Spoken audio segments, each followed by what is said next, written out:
सुबह के 4 बजे पुरानी दिल्ली पहुंचकर हमने सोचा कि आज खुद ही सूरज को जगाते हैं। सूरज को जगाकर हम निकल पड़े अपनी डेस्टिनेशन की तरफ, जहां पहुंचना था ठीक 7 बजे।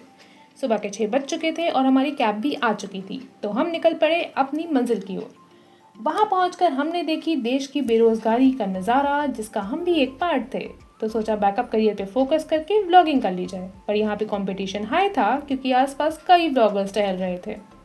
तो ये सारा तमाशा खत्म करने के बाद हम पहुंचे उस हॉल में जहां हमें पहुंचना था। वहां टाइम बीतने का किया इंतजार, क्योंकि अब लग चुकी थी जोरदार भूख। यहाँ से निकलते ही हमने रुक किया कैफे का, पर पहले अमूल पार्लर से खरीदा अमूल कूल गर्मी को टक्कर देने के लिए और फिर ठूसा खाना। वहां से निकलकर हमने देखा एक जुझारू कलाकार को। थोड़ी देर कला को सराहने के बाद हमें निकलना पड़ा, क्योंकि हमें हो रही थी देर। हम आए मेट्रो में और सीधा पहुंचे घर पहुंचकर लोकल मार्केट से करी थोड़ी बहुत शॉपिंग और फिर निकल पड़े मेट्रो की ओर। और इस बार तो किस्मत मेहरबान, मेट्रो लगभग खाली ही थी, तो आराम से पहुंचे अपनी अगली डेस्टिनेशन पर। यहाँ पहुंचते ही हमें दिखी लाइट वाली कार्स, जिसमें बिठाने से भैया ने मना कर दिया।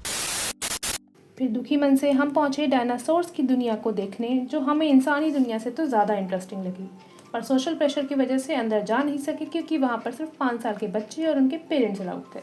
डायनासोर्स का खेल देखने के बाद हम खुद पहुंच गए गेमिंग जोन में, जहां हमने खूब मस्ती करी, पर काफ़ी पैसे खर्च करने के बाद भी जब कुछ खास जीता नहीं, तो निकल पड़े वीआर की तरफ। यहाँ उछल कूद के बाद अब लग चुकी थी हल्की फुल्की सी भूख, तो हम निकल पड़े स्टारबक्स में कॉफ़ी पीने।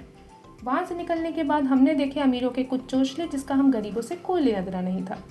फिर डोमिनोज पहुँच पिज़्ज़ा खाया और डायनासोर को प्रणाम करके निकल पड़े घर की तरफ। आज के लिए बस इतना ही। See you soon in my next vlog.